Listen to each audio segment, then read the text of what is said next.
Ինչ էր պետք 44-օրյա պատերազմը կանխելու համար։ Դրա համար հարկավոր էր մի բան, որպեսզի մենք Ղարաբաղի հարցի կարգավորման մեր պատկերացրած լեգիտիմությունը համապատասխանեցնեինք Ղարաբաղի հարցի կարգավորման միջազգային լեգիտիմությանը։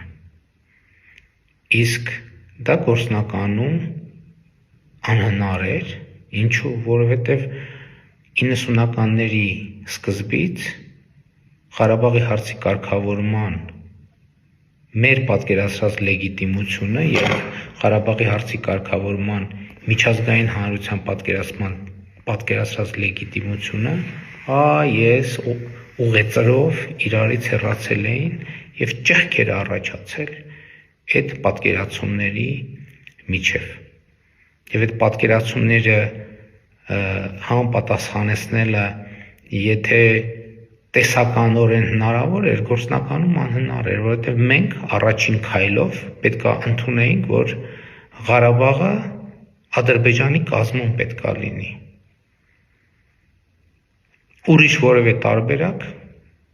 չկար, պարզապես չկար։ Եթե մենք կարծում ենք, որ